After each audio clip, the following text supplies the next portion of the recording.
Hello and welcome back to the Poisoner's Almanac. I am your co-host, Adam. I'm Rebecca. Hey there. I sound like a weather person. I'm Rebecca.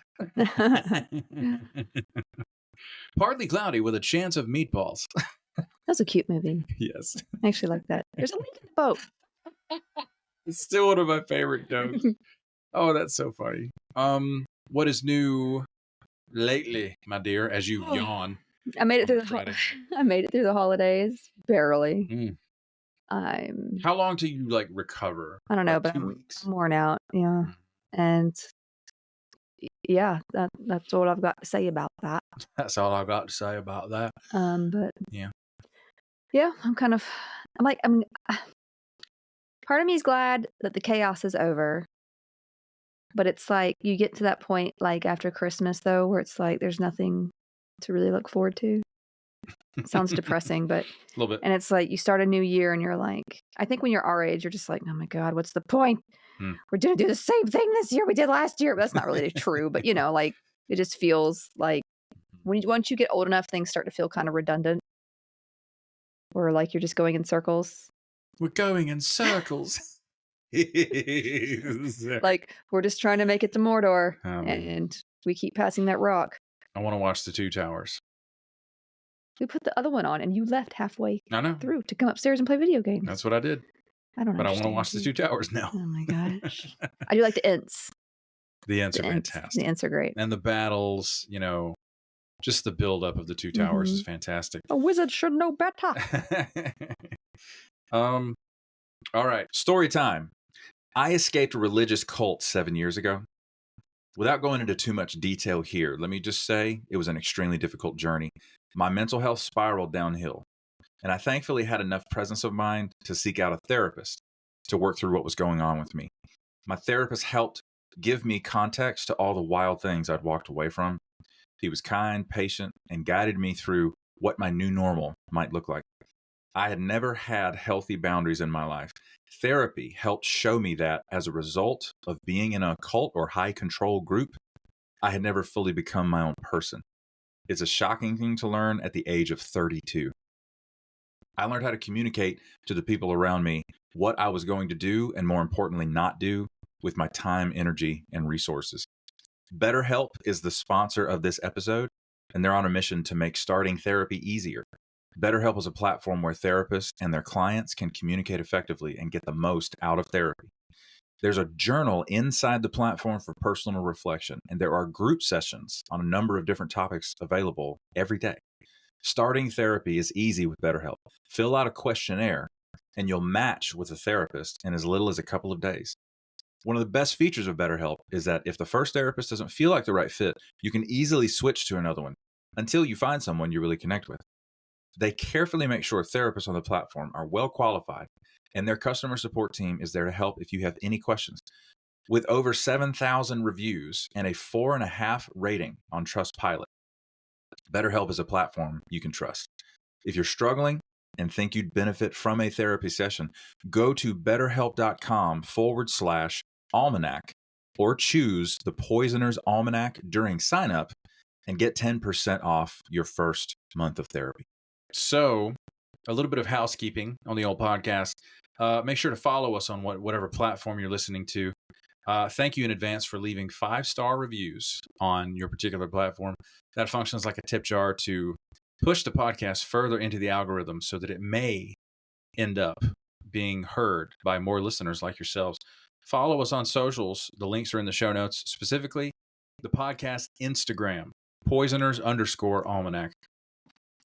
On the note of socials, screenshot from your phone. If you're listening on your phone, screenshot that and then post that picture and tag us in it. We would love to see that. We'll add it to our story, etc., etc. Maybe I'll make a Poisoner's Almanac TikTok if it stays, if it sticks around. Right.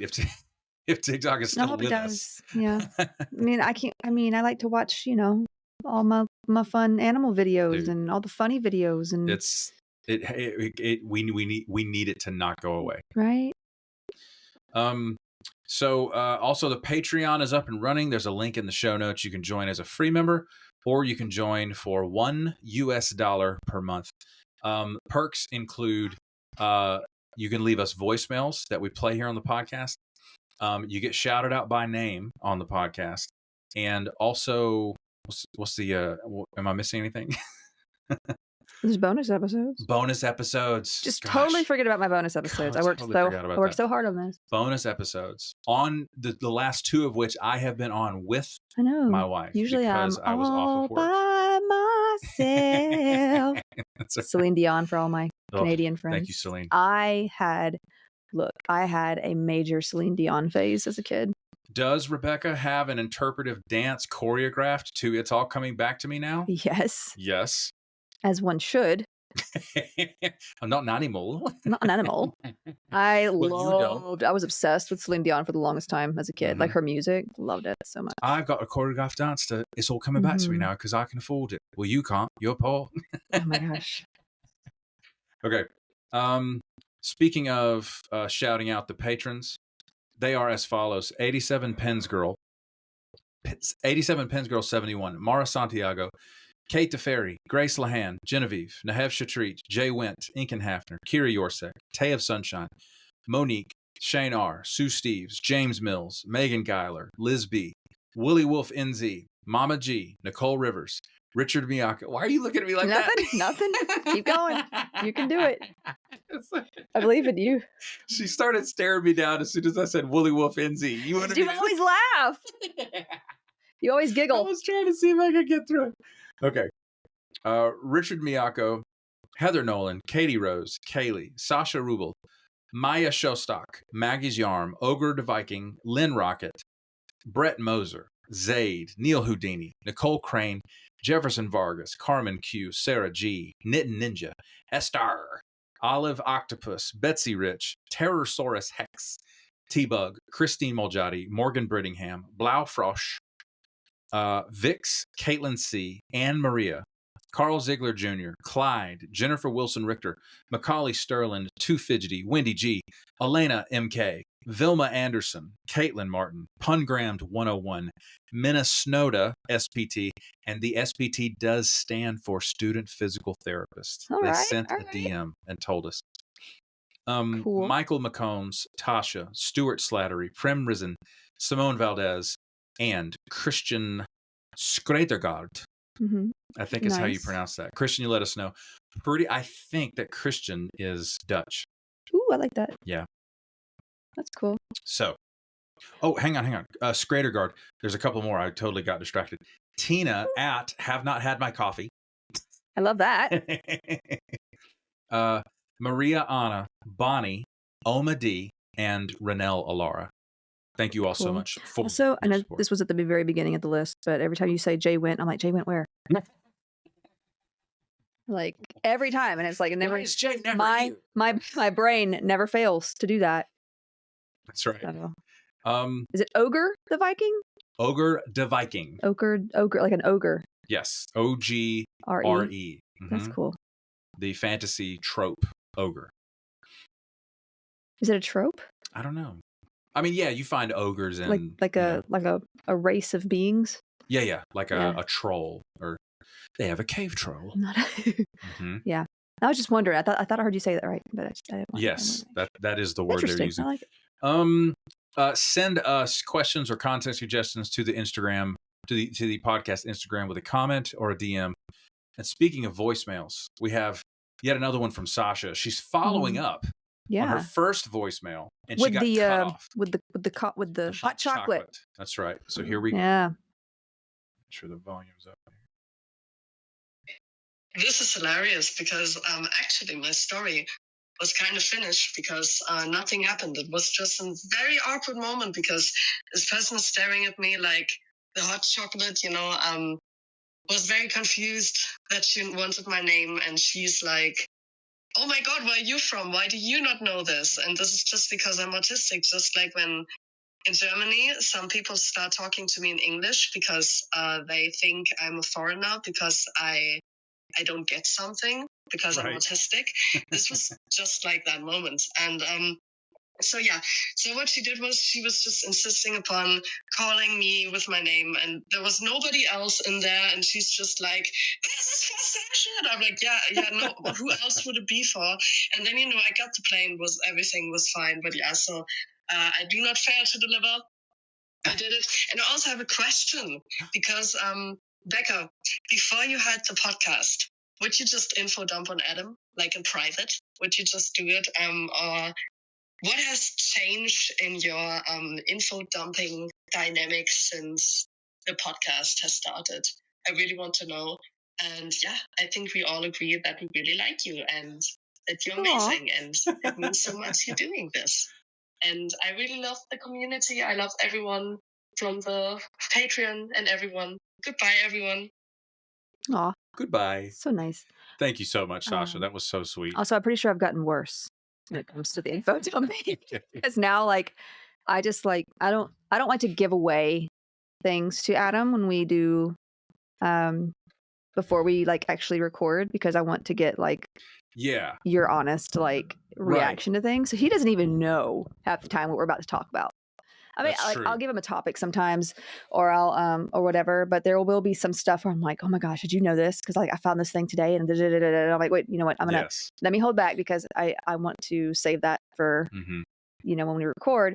But I'll run into topics that may not even be connected to the topic that I'm on. Like it's just somehow I get led off track, which happens a lot.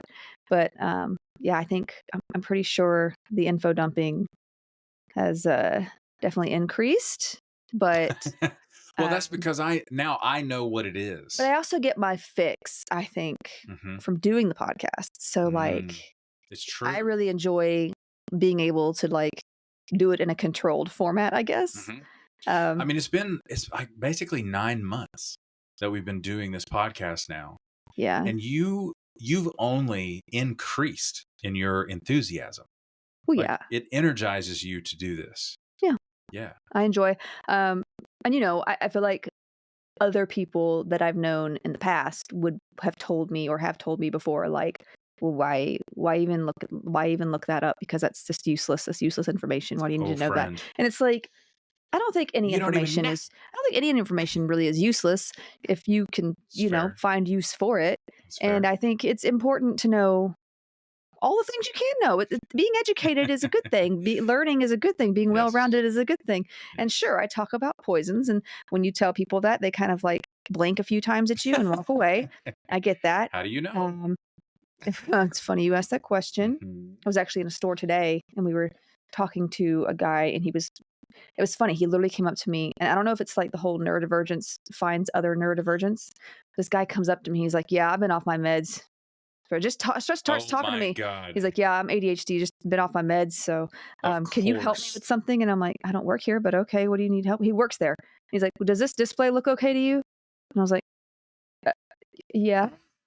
I mean, I enjoy that you have really nicely organized all of the Disney things and put them in this place. So are you just high at work? Is that what's going on? No, he was very nice. I think he was just like, he was concerned that maybe he'd missed something. Or like he wasn't, that he had done something that's fair. But like, I was like, looks fine to me. I like it, But of course, the entire time you're like, why are you talking to me? What about me? Well, makes you think? Honestly, at first, we actually got to talk about like a little bit of neurodivergent stuff. Did you really? Because he immediately goes into like, yeah, I've been off my meds for like so many months and stuff. Story. He's like, I'm moving out of the country in about 5 months. I'm like, jealous. Oh my God. I want to go somewhere, right? Where'd you go? He starts talking about how he was in Denmark in this bar. And I'm like, I want to go to a bar in Denmark. We were just... I know. Man, I'm always like, so cool. But so yeah, we were talking a little bit. He must have been in Amsterdam, I suppose. I don't know, but he, and he works at a store where it's a lot of nerd stuff. Right. So, and like, I love nerd stuff. Yeah. So it's like, you could tell that he probably info dumps too. 100%. And so like, when you find two people that info dump, it's not a hassle to talk to that person, because now you're just in an info dump. Were you wearing that hoodie? No, I just got this hoodie. Okay. Becca is wearing, y'all, the cutest Legend of Zelda hoodie that she got today. It's one of my favorite, so cool. like, obsessions, Legend of Zelda, ever since I was a kid. So Link doesn't talk either. No. Yeah, I noticed that. Like lately, I'm like, maybe is that why I like Link? Because he's like so quiet and He's just one of the best This elephant's protagonists. been kept alive since 1989 because of Link, and he never says anything. Yeah. Great Anyways. character, though. I mean, he does say some things like, ah! when he falls or, eh? What? He does, you know. Yeah. I do. I love Link. Link's great. Anyway, see, I'm getting off track again. It's But fine. People are here for it, yeah. my dear. And so, like, where was I going with this? I don't remember. I don't either. Actually, correction. I never knew from the beginning, but I don't care because you're so good looking. We were at a store. Yeah, info dumping. Yes. They should have like a show called Info Dump Wars, That's our next podcast. where you just like, we'll see who can info dump the most in an hour. That is our second That podcast. sounds chaotic, though. And once we create that podcast, because we have two podcasts, we will now have a podcast Does that network. exist? Does that exist? I don't think so. I have to look into that. Mm. That might be the ultimate That'd be body fun. doubling, brain noise reducing podcast where you just recite your research. Great.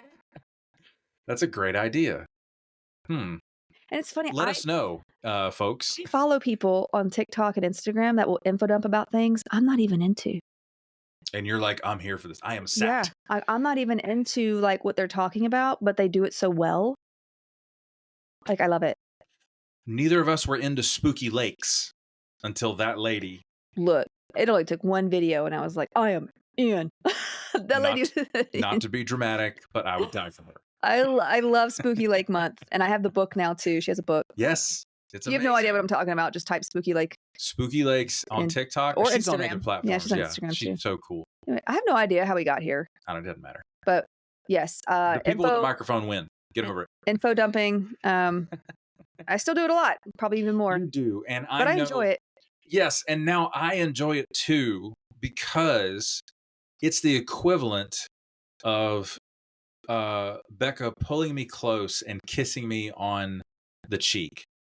I thought you were about to get gross with this. No, it's Is this a kissing podcast? Okay. Is this a kissing book? Oh man. Oh, that's so good. What's next? ROUSs? Princess Buttercup. Rodents of unusual size? I don't think they exist. Okay. The Princess Bride, ladies and gentlemen. If just in case you don't know. If you haven't seen that movie, What are you doing? If you haven't seen that movie, stop this right now and go watch that movie. I thought you were asking me what I'm doing. No. Sorry. You caught me.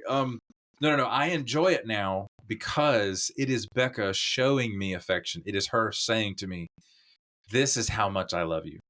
Because I'm going to tell you about a special interest. I'm going to dump all this cool information that I have. It's the equivalent of her coming up and throwing her arms around my neck and kissing me. That's what it is. And honestly, it's funny because like I get messages from you guys all the time, and it's great because like I am not one for emails or anything. I'm terrible at that, but I will type a message so long on Instagram, like reply back, and not even realize it, and not realize it until it's like too long. Message is too long. And I'm like, oh, shoot. That's so funny, but it's the same thing. Yeah, but yeah, it's not the same thing for you. Well, yeah. Sometimes I'm answering a question, or sometimes it's just like sharing an experience, or yeah. But like email is still so formal though, and you have to like there's this like format that you have to abide by, and I don't like that format. I think it's kind of like fake and weird. I don't know. I don't like it. I don't like resumes either. Per my last I email. hate the way resumes look. You know what I mean? Like you ever had like make a resume and it's like, why am I doing this? Why can't we just have a talk and I'll tell you everything? And you know, why can't I just make a list? Lists are great, but why does it have to look like that? You know? And like everybody wants something different. Why? Anyway, I digress. I'm sorry. But I guess we should actually talk about what we're here to talk about. Absolutely. Let's go. Yeah, before I go off track again. Today, I've been wanting to talk about poisons that you may have in your garage, or if you're a Brit, garage, or cabinets and such. And I've been trying to find a good time and place to do so, as well as like trying to plan for which of them to include. But one that I know needs discussing is antifreeze because of its use in criminal activities, because it has been used in murder. Muck duck. That. So we're going to talk about antifreeze and ethylene glycol specifically, which is in antifreeze. So yeah, let's discuss what it does to the body, why some have chosen to use it as a murder weapon, and why, to be plain, it is a foolish thing to do. So antifreeze is a liquid that is used to cool engines. It may also be called like coolant, engine coolant. It's odorless but sweet in taste. Apparently, I myself have never had the displeasure to taste it. Couldn't tell you. The main poison, like I said, we were looking at within this product, ethylene glycol, is also colorless, but you may notice when you buy antifreeze, it can be green, orange, yellow, etc. Other poisons in the product include methane and propylene glycol, just for clarity. Historically speaking, it was once thought that ethylene glycol was not poisonous. I mean, it was once believed that lead and radium were good for you too. So in 1931, it was even suggested to be used as a solvent for injectable pharmaceuticals. Okay. Not cool. And we're actually going to mention that in something else in just a little bit with pharmaceuticals. But ethylene glycol is found in other products such as de-icing agents for windshields and for aircraft in colder climates, especially motor oil, wood stains, solvents like industrial solvents, paints, photo developing fluids, and sometimes in snow globes, like in small amounts. I guess so it doesn't. Wow. The liquid doesn't freeze. I thought it was only ever used in engine. I think it's most commonly if it is used as a poison or there's an accidental poisoning, it is most commonly because of antifreeze. So, but it is in some of these other products as well. Also, the making of polyester products. So, we're discussing antifreeze because the product has been made famous by a few poisoning cases. So that's what we're sticking with. Also, accidental ingestion by children, as antifreeze is often a pretty bright color and it can be attractive to them. So always make sure safety caps are on products. It's a good time to say that. And that they are stored high and away from children. And don't put stuff from original containers into these cutesy little containers that you saw on social media, unless they have safety caps and are appropriately labeled. Right. Also, it is kind of a waste of money, but hey, you do you. You know what I mean? Like they're already in containers and you can read what they are. Like I get it, like it looks all aesthetic, like you can put stuff in these little containers and it looks all modern and cute. I get that, but especially if you have children or those who could possibly, accidentally ingest it, don't do that. Occupational exposure through dermal contact and inhalation of ethylene glycol vapor or mist is expected for individuals involved in airport de-icing spray operations. From what I read in some of the reports that I looked at, though, inhalation isn't as much of a problem when it comes to poisoning as it would be if you were to ingest it. So it's not as... so the fluid form is more dangerous. Yeah. Gotcha. However, ethylene glycol has actually been detected in urine samples collected from airport de-icing workers. But that may be through the dermal exposure. Dermal exposure, it can be absorbed, but it is much slower than when orally ingested. In terms of environmental health, ethylene glycol has also been found in airport stormwater, and those who live near environmental waste facilities may come into contact with contaminated water sources. So just FYI. In 2000, a report for the World Health Organization did find that exposing aquatic organisms to the runoff stream water from airports using ethylene glycol as a de-icing agent resulted in toxic effects and death. It also found that as the substance degraded, it depleted oxygen levels in the water. And even worse, toxins were released as it degraded. So, yeah, I've heard of depleted O2 levels in bodies of water as a common effect of pollution from a bunch of other stuff too. Yeah.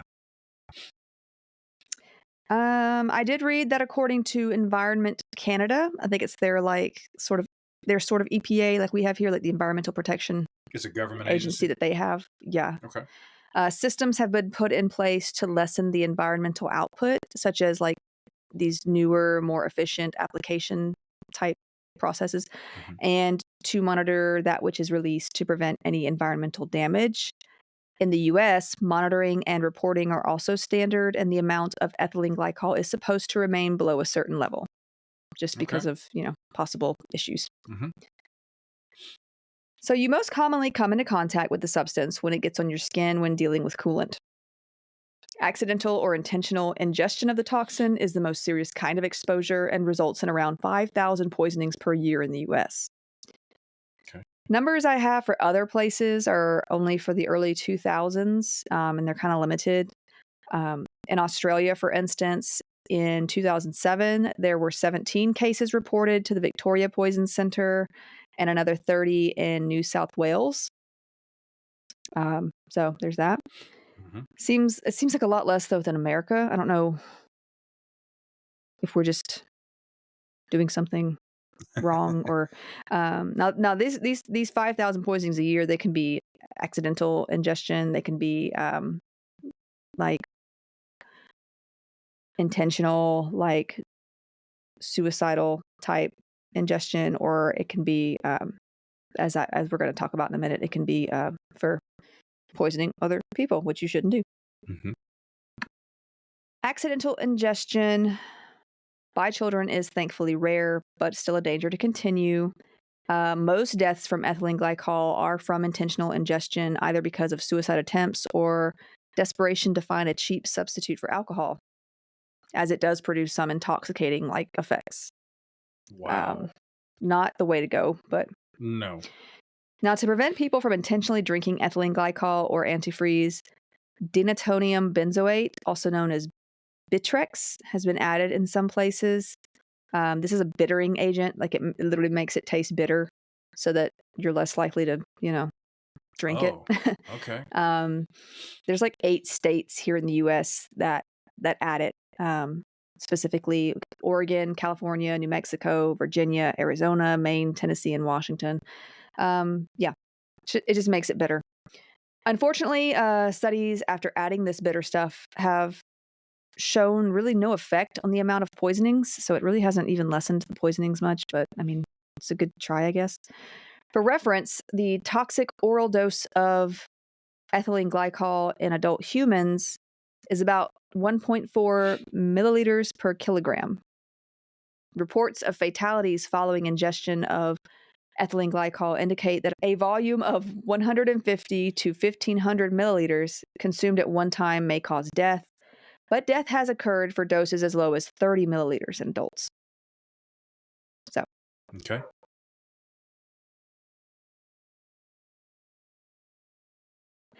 Now, on to the effects of the body. First, it is not just toxic to humans, but to animals as well. Pets can be accidentally poisoned too. Ethylene glycol seriously affects the neurological system, as well as the kidneys and metabolism and cell function. Upon ingesting the toxin, you would experience intoxication, but this is followed by severe drowsiness, seizures, and coma. Like I said, not an alternative to alcohol. Around 12 to 36 hours after ingestion, the toxin is metabolized into glycoaldehyde and then eventually into glycolic acid. Yes, like the skincare. Don't drink that either. Not that you'd want to. The amount of buildup of metabolites leads to encephalopathy and swelling in the brain. As a result of all the glycolic acid, you end up in metabolic acidosis. Your body needs to stay at a precise 7.35 to 7.45 pH to remain stable. So just for context, it's a very narrow, window you need to stay in. There is also a release of lactic acid leading to further acidosis. And I think this may come as a result of the breaking down of the muscle tissue, because I did notice that intense muscle spasms was a part of the signs and symptoms as well. Now this begins a horrible cycle in the body and leads to cells no longer being able to produce energy to function, basically. Right. It just basically it's like domino effect. Around 24 to 72 hours after ingestion, it is further metabolized to glyoxylic acid and then to oxalic acid.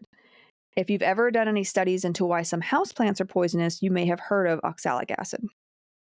This acid binds with calcium, creating calcium oxalate crystals, which especially damage the kidneys, but may also affect the brain, heart, and lungs. At this stage of poisoning, you will have acute kidney failure. So what does all of this look like on the outside? Within 30 minutes to 12 hours of ingesting the stuff, you have what kind of looks like alcohol poisoning, neurological and GI symptoms such as intoxication-like symptoms, dizziness, lack of coordination, slurred speech, drooling, headaches, disordered eye movements, confusion, seizures, nausea, vomiting, excessive thirst, and urination. So it just looks like someone is, it looks and feels like a super crazy night of binge drinking, I guess.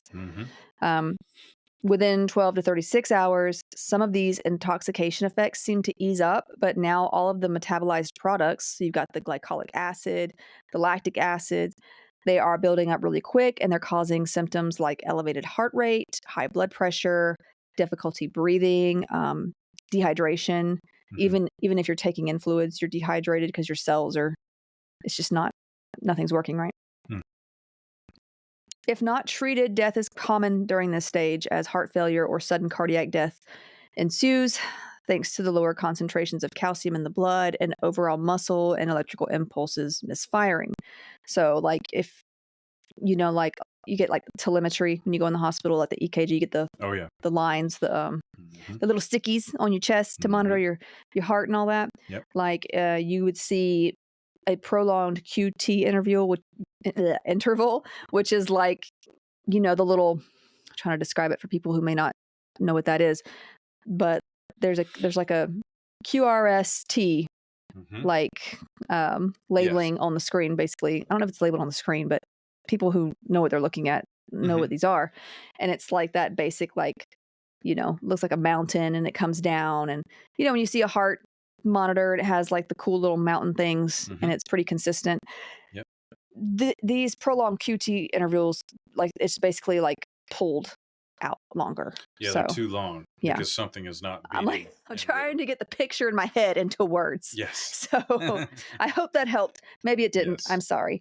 But just look up, just do a quick Google of elongated QT wave.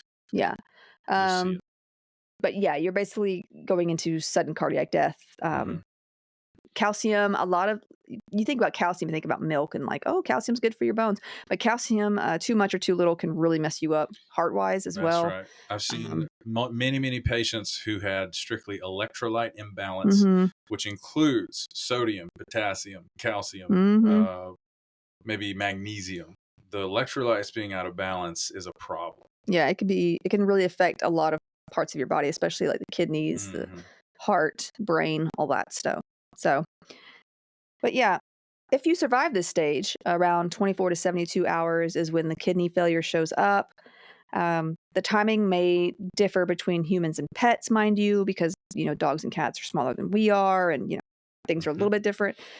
We are primarily discussing the effects in humans. So, calcium oxalate crystals are basically wreaking havoc in the kidneys, causing necrosis in the tubules. Like of the kidneys. So you're going to have a decrease or absence glomeruli of urine. So less urine or no urine. If you do have urine, it may be there may be high amounts of protein. You may have blood in your urine as well. So you're going to be experiencing pain in the flank or lower back area, kind of where like your kidneys would be located. And your labs would show increased potassium levels, which is also dangerous to the heart. Because once you start messing with one of those electrolytes, the rest tend to follow. The body is a very balanced place, and it needs to stay balanced. Homeostasis. And I get that. So other symptoms you might experience at this point would be nausea, vomiting, lethargy, which is just like fatigue, really being drowsy, tired, drooling, seizures, and coma. There has been some suggestion of another stage of poisoning past this last one, which would occur about 6 days after ingestion if you survive that long. This involves the cranial nerves and can lead to deafness and facial paralysis. Yeah. It is usually identified in the hospital as ethylene glycol poisoning because someone either witnessed its ingestion or basically due to symptoms and the context the patient may have been in at the time. It can be found in gas chromatography of blood. However, this technology is not always available or used, especially when it can simply be identified via presentation much faster. If you're noticing like symptoms and like they haven't had alcohol and they're looking this way, and you can kind of look at that and say let's do some other blood tests, because there are a few other blood tests available that can identify toxins such as this. But we'd have to get into a lot more biochemistry than we have time for. So, but basically, they Which would I'm looking forward to because I love biochemistry. Basically, they recognize acidosis and electrolyte imbalances and such that would occur alongside this other stuff going on. So, now oxalate crystals can be found in urine samples. However, these only occur at like the later stages of poisoning. So, like, you kind of want to catch this early so you can treat it and not have any long-term effects or death. Treatment is often a bit different than other ingested poisons, as gastric emptying via inducing vomiting or administering activated charcoal doesn't really help. Gastric pumping via mouth or nose, like a nasogastric tube, may help if it's done within 60 minutes of ingestion, which that's a pretty short time frame considering, The most common treatment when poisoning is noticed is airway management and breathing stabilization, because you're not going to be able to help them if they can't breathe. This sometimes involves intubation. Sodium bicarbonate is typically given for acidosis once they're sure that that's what's going on. Anticonvulsants for seizures, of course, if that's what's going on. Basically, stabilization. So, like, if you got hypotension, you're going to be given fluids and pressors, different drugs for different symptoms, that kind of thing. Yep. Next course of action is to stop the substance from metabolizing further, which is causing this whole cycle to begin with, right? If you can stop it from breaking down into those parts that are causing this, you can stop this, right? So 2 antidotes are available. One is ethanol, which is alcohol, basically. Yeah. This blocks the breakdown into those other metabolites because it competes with the original toxin being broken down. It has a higher affinity for alcohol dehydrogenase, which is what breaks down the ethylene glycol into the toxins that attack the nervous system and the kidneys and all that. So if you give somebody, like ethanol is going to be more competitive for that than ethylene glycol. So if it can get in that space first, then it prevents the antifreeze, the ethylene glycol, from breaking down. Also, fomepizole. This acts in a similar way, blocking the formation of these toxic metabolites. Now, interestingly, pharmaceutical alcohol may be given IV, or in a pinch, strong spirits may be ingested. So, hey, Perfect. if you're ever at home, and hopefully nothing like this happens, but if you've got some good old-fashioned whiskey, just there you go. Anyway, of course, don't make them choke on it. That's not good either. So the ethylene glycol not being broken down will then be excreted through the kidneys. Though hemodialysis is often used to expedite this process, it also helps the kidneys heal and restore the pH balance more quickly. Yep. Kind of gives your body a rest from having to do the work itself too. Sometimes it's not it's not fun, but it is. Yeah. It is a good option. I've heard of temporary dialysis to allow the kidneys to rest. Yeah. And recover. Because especially when you get to that stage with the crystals being in your kidneys, like they're going to be inflamed. It's not going to be a good time. Now, one interesting story I found involved a wine scandal back in the day. Around 1985, that's when I was born, just saying. When this scandal broke out, West Germany was the biggest importer of Austrian wines. Most of these wines were sweet or semi-sweet white wines that had the same like sweetness of native German-made wines, but the cost was lower. even the grapes used for the native German wines were of a better quality. So like you kind of you get what you pay for. You know what I mean? Like the better quality wines, they're going to cost more. They just do. Okay. You get what you pay for. Except in this case, you didn't, because like no one knew there was actually a toxin in the Austrian wines until quality controls by laboratories in West Germany discovered diethylene glycol, which is similar to ethylene glycol, and it's also found in antifreeze. And it causes similar poisoning symptoms. It's just not as toxic as ethylene glycol. Okay. So there had been some wine fraud cases before involving illegal sweetening, from what I've read. So such testing was likely pretty common here. And the affected wines were pulled from the market, and warnings about those that had been bought were issued. Illegal use of this industrial toxin in products has led to many deaths around the world since an earlier incident that we'll actually get to in a moment. Okay. In this wine scandal case, only a few grams of the substance was found per liter. So for most, it would take like a dozen bottles of wine to be toxic. There was one bottle tested, however, that had 48 milligrams, and the lethal dose was around 40. Yikes. So yeah, this one bottle would have been deadly. Long-term ingestion of this toxin, even in small amounts, can also lead to kidney, liver, and brain damage, though. So it's no, it's you shouldn't be drinking it at all. Those involved were sentenced to jail and or fined over the matter, because they knew what they were doing. They were using a cheap substitute to sweeten this. About 36 million bottles of wine had to be carefully disposed of, as the chemical that tainted it was not okay to be put through sewage treatment plants at all. So they couldn't just like pour it out. It was finally used as a coolant in a cement plant's ovens and was disposed of that way in Germany. Okay.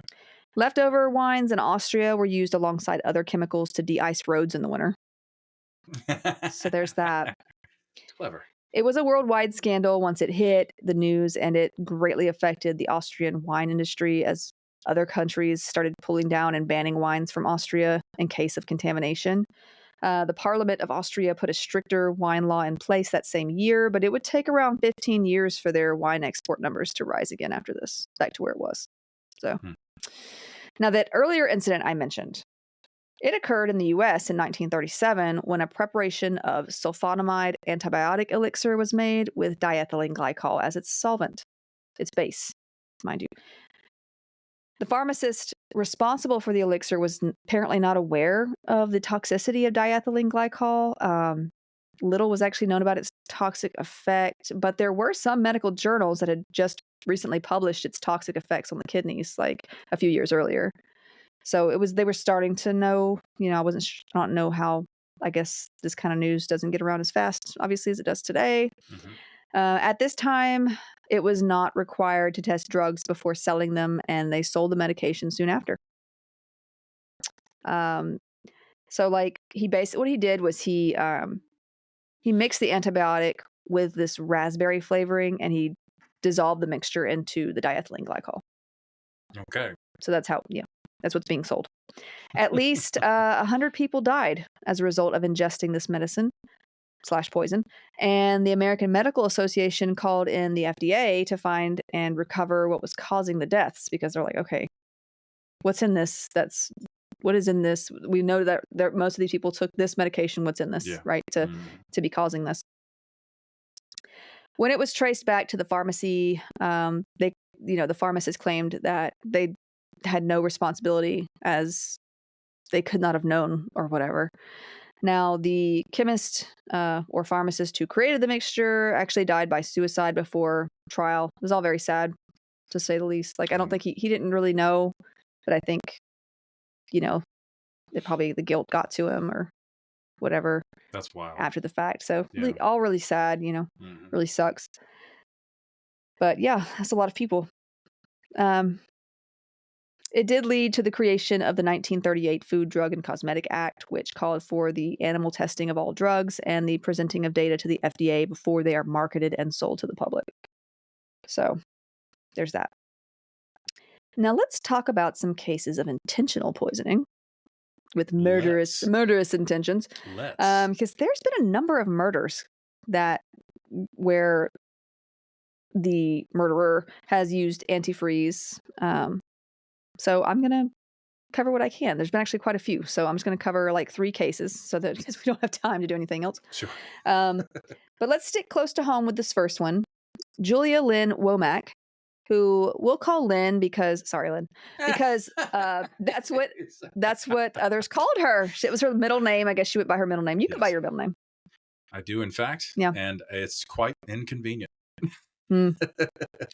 So she was born July 13th, 1968 in Marietta, Georgia, which is in or close to Atlanta. Yeah. It's one of the famous Atlanta suburbs Mm-hmm. where if you have a year left to live, go get stuck in metro Atlanta traffic because every day will seem like an eternity. Yeah. I'm convinced that like if purgatory exists, it's 285 being in Atlanta traffic. It's just Atlanta traffic. I-285 right? during rush hour. And like, I'm not Catholic. Isn't it Catholics who believe in purgatory? Like some do. Yes. Not all of them do, I guess. Mm-hmm. I'm not sure. The fun ones do. Do feel free to correct me. I'm not sure. I'm going by like old school, Yeah. But everything I know about Catholicism came from Dante's Inferno. That's not too much of a lie, to be honest. I'm sorry for that, but yeah, I need to look into that more. But yeah, if purgatory exists, it is definitely on. It's in Atlanta. So I-285 is technically an interstate, as indicated by the letter I. It's more like a parking lot during the rush hour. Yes. Now, she was actually adopted by the Womack family shortly after birth. That's where she got her last name. She lived primarily with her adopted mother and adopted stepfather, I guess you could say, because the original Womack couple had divorced and the mother got with somebody else. I read that she was not a fan of her stepfather, though. She did have a bit of a troubled childhood and was in an Atlanta substance abuse clinic at one point in her teens.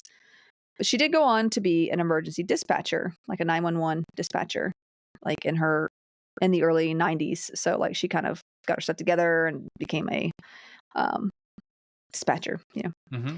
She wanted to be a police officer, but she couldn't be because she failed a psychological exam. They give you a psych exam before you can, but she failed that. She did marry a police officer, though, by the name of Glenn Turner in 1992. It wasn't long before there were problems, however, because Lynn Turner, we're going to call her Lynn, wanted to spend his money and more money that he did not have. She'd quit her job and was like, I'm just going to spend all your money. So Jan Levinson. Oh my gosh. Jan. Lynn then started having an affair with a firefighter named Randy Thompson from Warner Robins, Georgia. Okay. That's a good ways away. Yeah. I don't know how. Yeah. Anyway. Wow. I've only passed the exit going to Warner Robins. I've never actually been there. Mm-hmm. From my research, Glenn never found out about the affair, but was planning to divorce Lynn by 1995.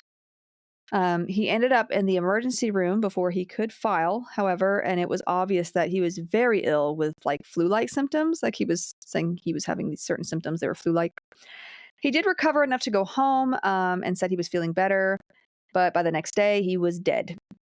Wow. Yeah.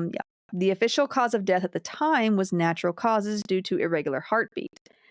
This seems very odd to me, though. He had just been in the hospital, and I feel like they would have noticed an irregular heart rate while he was there and like diagnose the cause and maybe give him meds for it. Like if it were like AFib or something, I don't know, or at least like they would have noted it and been like, okay, he needs to go see a cardiologist. I don't know. Like it just feels weird. It's like he came to the hospital and then he's dead. It's natural. No. It feels weird. So it sounds just like the course you described where the metabolites build up and then cause multi-organ failure. Yeah, because you start to feel better from the first stage, but things are happening on the inside that are not going very well. And you're still going to have symptoms, but they're more heart related, that kind of thing. Okay. Anyway, so yeah, Lynn was like, sweet, and moved in with firefighty. Wow. Firefighter Randy, after collecting Glenn's life insurance and pension, she collected a little over $150,000 Not from bad. this guy's death. She and Randy never married, but they bought a house and had 2 children. They also started having some problems by 2000. You don't She say. seems to have like a very precise timeline. 1990 and then 1995, boom. 2000, boom. It's like in a 5-year increment. Is this her 5-year plan? This is her 5-year plan. Oh my God. She's very good at it. Okay. I mean, she does get sloppy, but so they were having problems by 2000 and he moved out. Randy Thompson was found dead in his apartment in January of 2001. He was only 32 years old. He too had gone to the ER with flu-like symptoms and nausea and vomiting, but was treated and released. The next day, he was dead after a visit from Lynn, who brought him some Jell-O. Jello. His death was also ruled natural due to an irregular heartbeat. You don't say. At 32? Like, I mean, I know it can happen. I do. I know. And if there's an undiscovered heart defect, I get that. Yeah, and like no previous history and no etiology. Do firefighters have to go through like physicals and stuff? I'm sure they do, because it's a physically demanding job. You got to be able to. Yeah. You Anyway, to yank hoses. Then again, do police officers? Because the other guy was a police officer.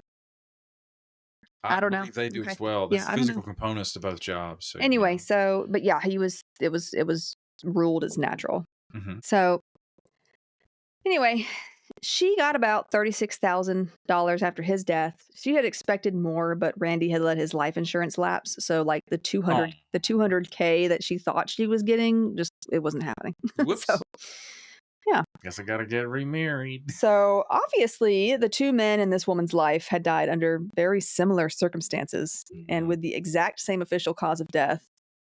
Glenn Turner, the police officer's mother, had always been somewhat suspicious of the circumstances of her son's death. I mean, like, dude's healthy, and then all of a sudden just dies, right?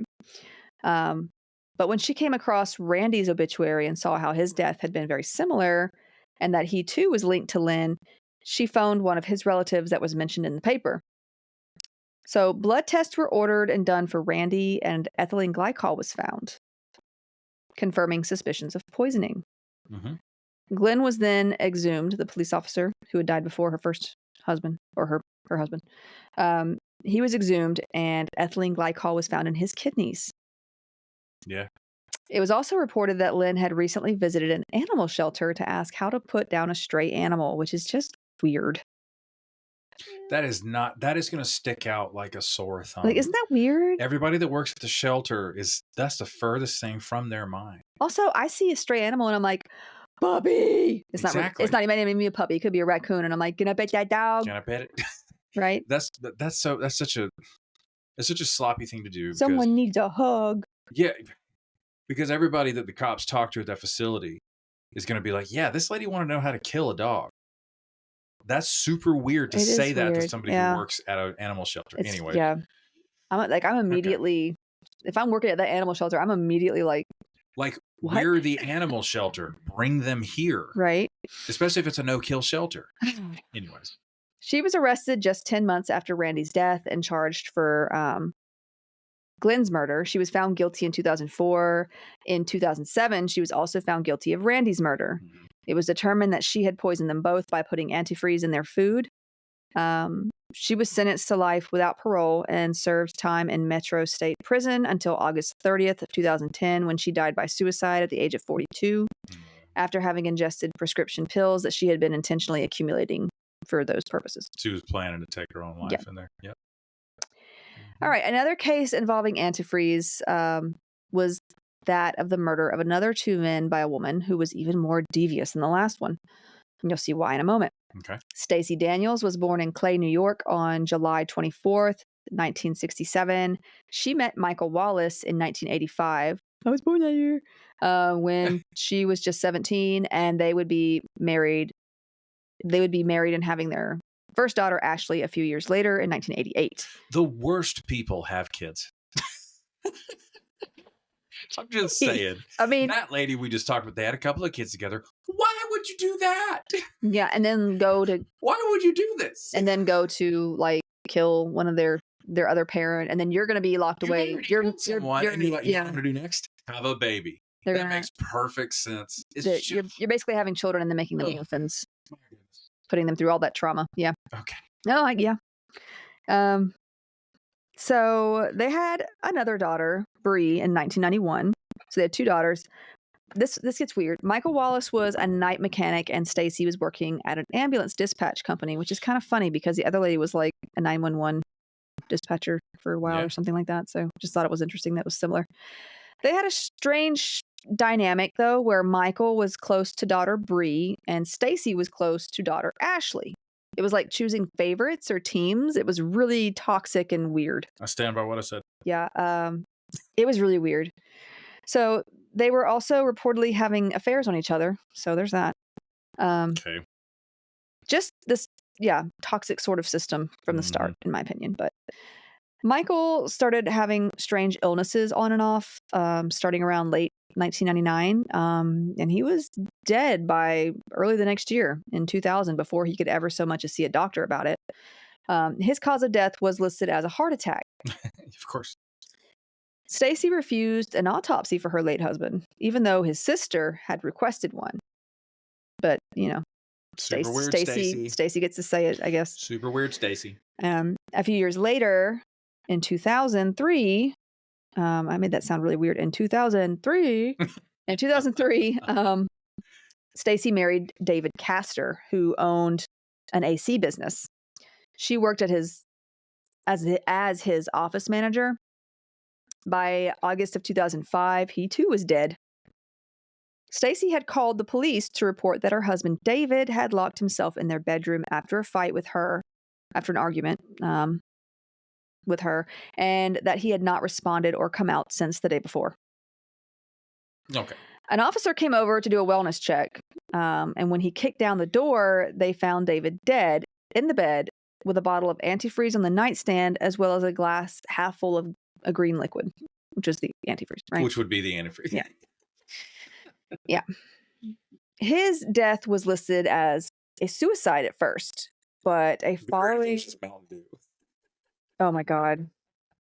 Well, I hope nobody drank it to test it. You shouldn't do that anyway. But a following investigation found Stacy's fingerprints on the glass and David's DNA on the tip of a turkey baster that was found in the trash can of another room. Like, it was just a weird scenario. And like, it was only Stacy's fingerprints on the glass. David's weren't on it.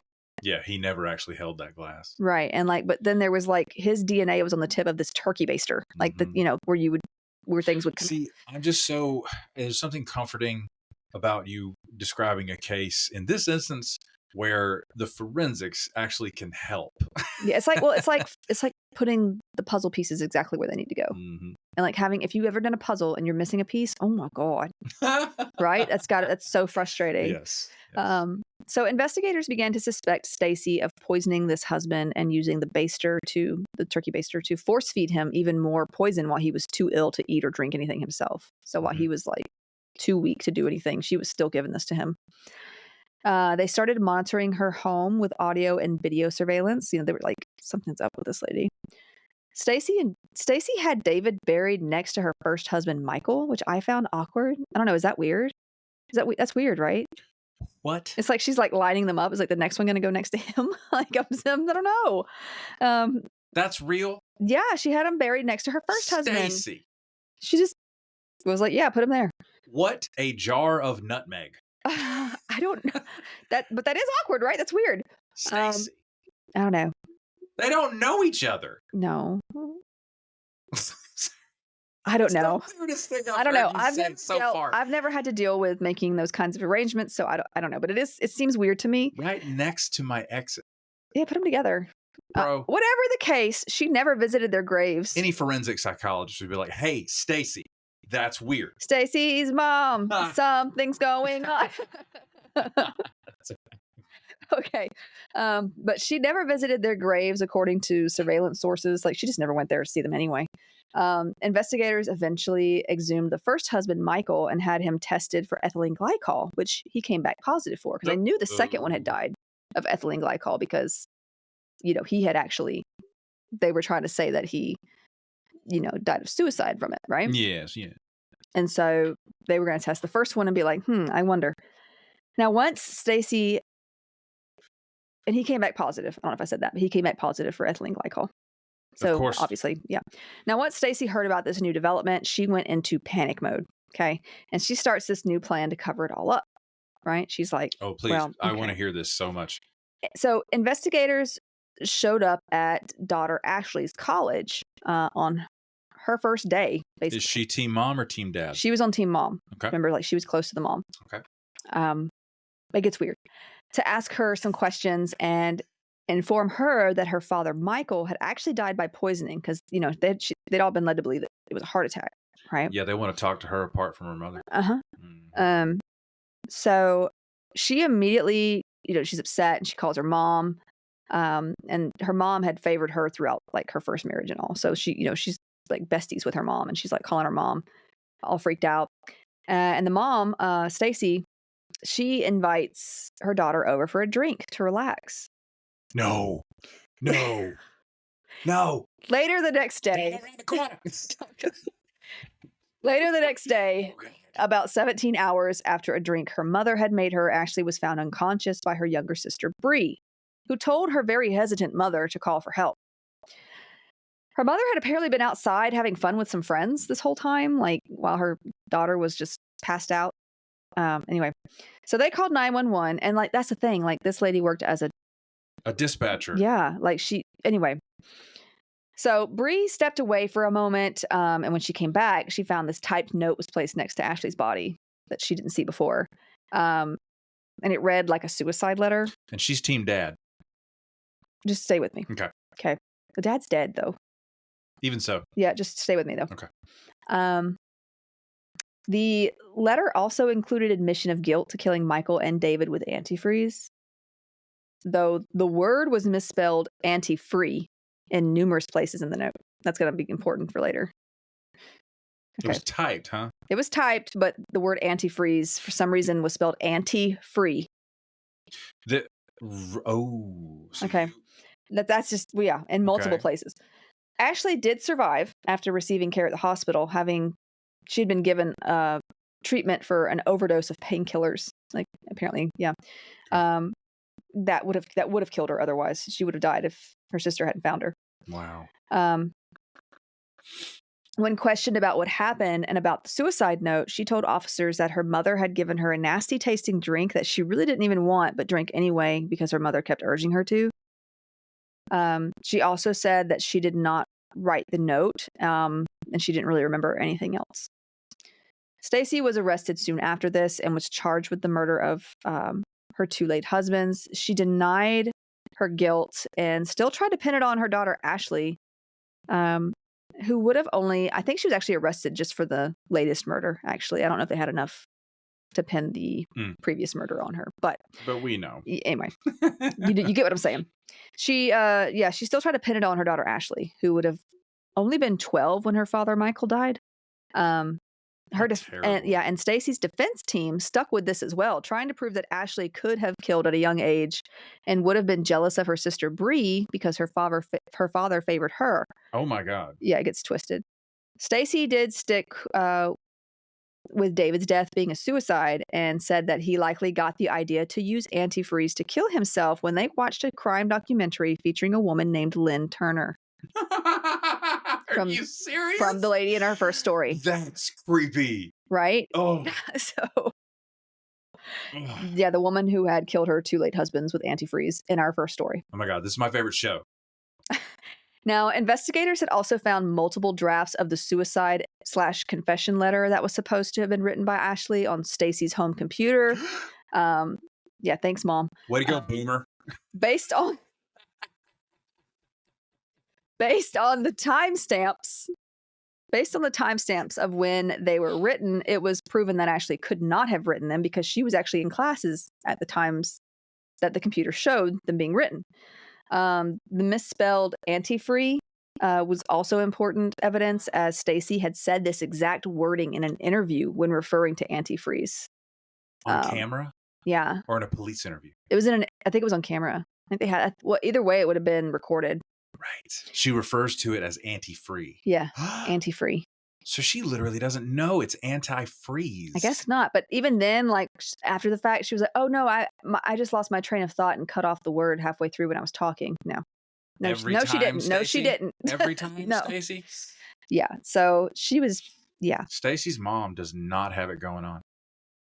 Well, Stacey sure doesn't. Anyway, so yeah, that was some important evidence as well. Lastly, the note had Stacey's fingerprints on it, but not Ashley's. I mean, if Ashley had written it and printed it out, wouldn't she? Yeah. So yeah.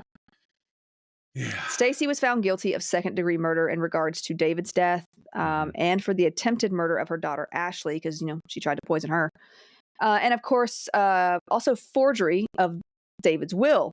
Her motive was likely money all along. As she sought to collect her two late husbands' life insurance, she actually doctored her latest husband's, David's will, to kick his son from another marriage out of any inheritance. Like that was the forgery charge. Yeah. I mean, it's a little too easy for detectives. You know what I mean? I'm literally taking a breath because this lady. Okay.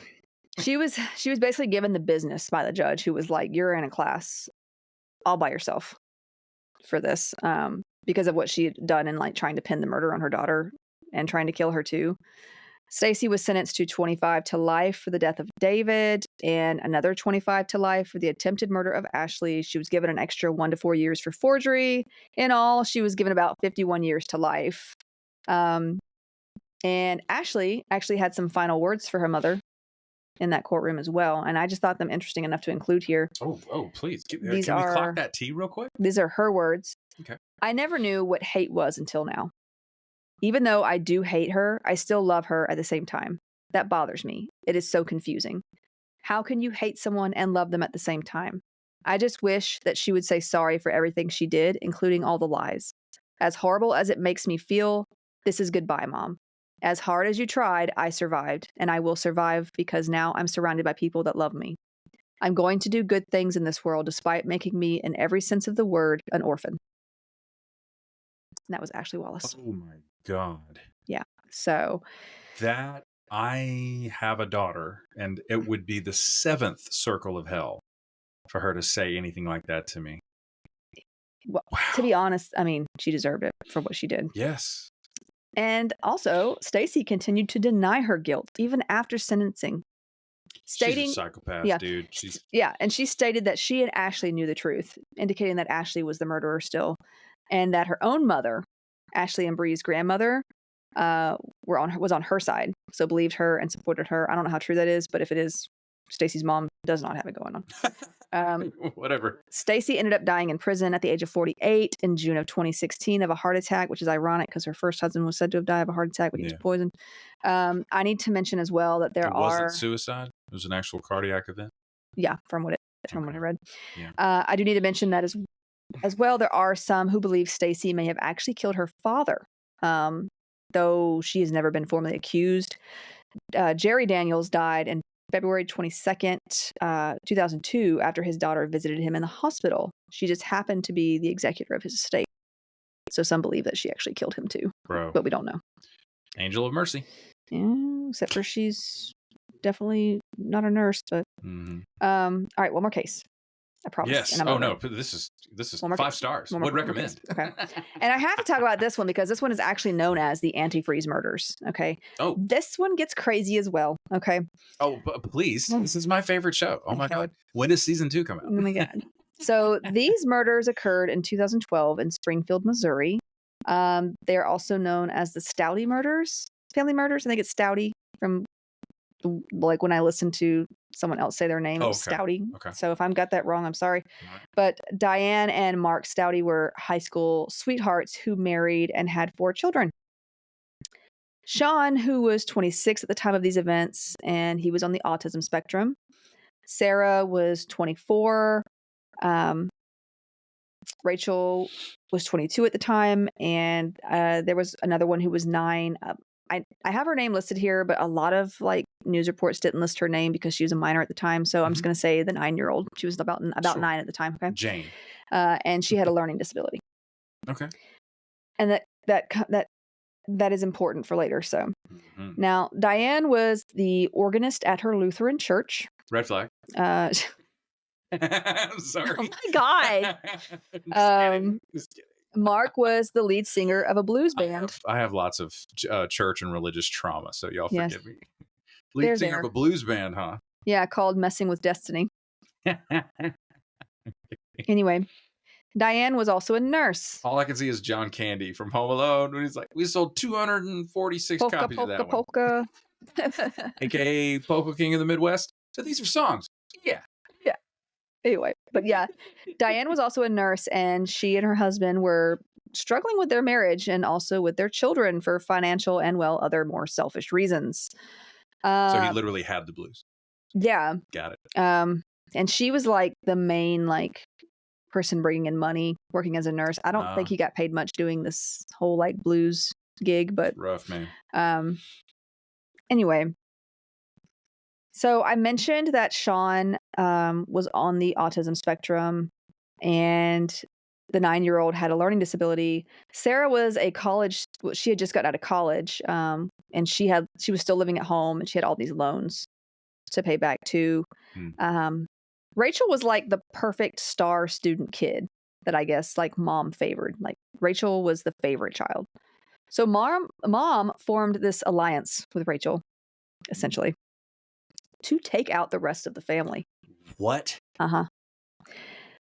Okay. Literally by poisoning them. Oh, your therapist. Oh my God. By Joey. I love that guy. By poisoning them with antifreeze. In April of 2012, the husband, Mark, died suddenly at home, and since he did not exactly live a healthy lifestyle, his death was ruled natural causes. I feel like I've said that a lot. So natural causes. She collected about $20,000 for his death and moved the family to a bigger house. Okay, As one does. Yep. So if you would like to trade me for a bigger house, I mean, I don't hate it. I can't even keep this house clean. Are you kidding? I don't understand. As an American, I feel like I've been watching International House Hunters, right? Oh, such a good right. show. It's just fun. But a lot of times I see Americans going overseas to find a house, and they're like, it's kind of small. Yes. Small. The city is 800 years old. And it's I think here in America, we're used to huge bedrooms and huge bathrooms and they don't do 3,000 square foot houses in the middle of Amsterdam. And we're used to filling all that space with junk. And I say that because my house has, I need to declutter so bad. And I really want to. But people keep bringing things to my house. People, we mean okay, I know. Your mother. Yes.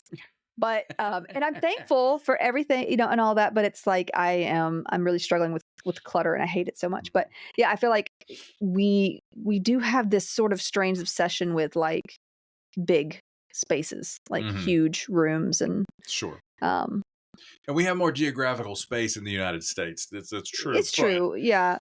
But at the same time, I feel like we've been sort of tricked to believe that we need this extra space if we're going to be termed successful. Sure.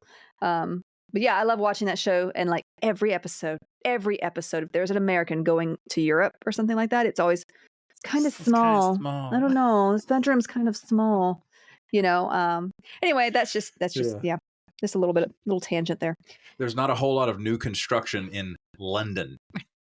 Yeah. Also, it's very expensive to live in London from what I've heard anyway. But yeah. So yes, Diane and Rachel doing naughty stuff. So they got $20,000 for his death. They moved the family to a bigger house. 5 months later, 26-year-old Sean died.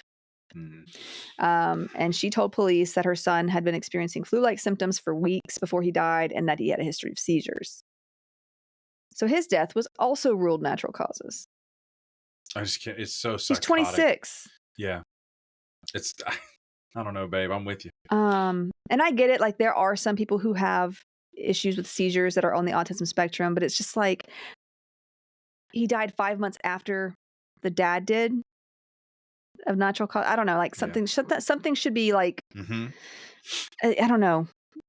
There should be some red flags going up. Now, Diane appeared to many to be unconcerned about the deaths of her husband and son and was just always on Facebook, just chilling.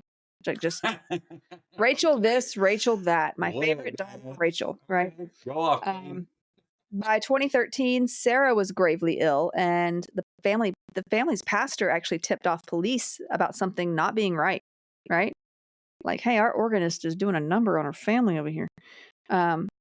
He reminded them about the 2 prior deaths, like, hey, dad died, son died, and explained how sick Sarah had been and how indifferent Diane had been about everything thus far. Like, there had not even been any sort of formal service for Sean whatsoever. There was extended family that didn't even know for a long time that he had died. Oh my god. Yeah, like they just didn't tell anybody.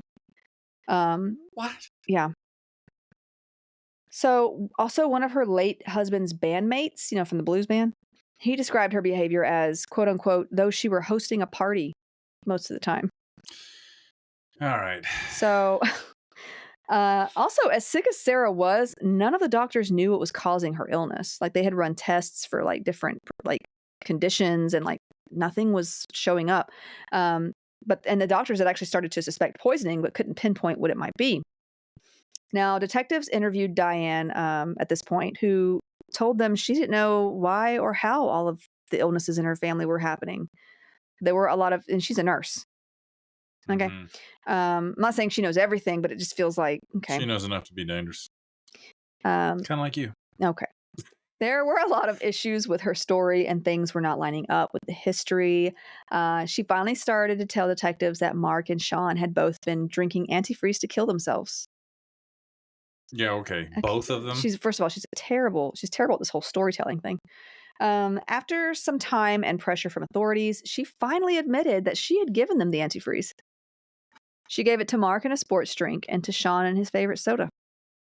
She told investigators that she hated Mark because he was lazy and threw things at her and the kids.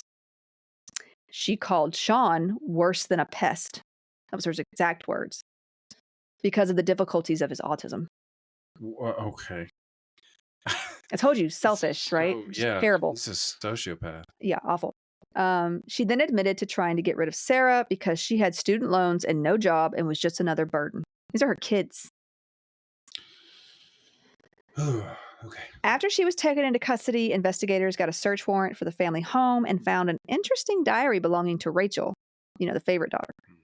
She had written before the deaths, like a few months before, that she knew that her father and brother would be dying soon, and that she was trying to deal with the changes that it would bring. She's like, oh, it's sad to know that, in a few months my dad will be dead. Oh my God. And she's just writing all this she out. Wrote that? Yeah. When confronted about the diary, Rachel had tried to say that she was just recording dreams that she had had. Okay. But she did eventually confess to helping her mom kill her father and brother and even told them about the planning of it all. She said that they had looked into using poisonous plants and other methods of poisoning, but settled on the antifreeze because they found the tasteless kind, the kind without the added bitter agent, which it would still have like a sweet kind of, but you could probably mask it in something sweet. Mm-hmm. They had also attempted to kill Sarah the same way, but she did survive, much to the surprise of her healthcare team. Like she was at death's door about this time. Like they didn't think she was going to make it. Mm-hmm. They, Diane and Rachel had only brought Sarah to the hospital, so she'd die there and not at home because Diane, quote unquote, didn't want the house to smell. Okay. Yeah.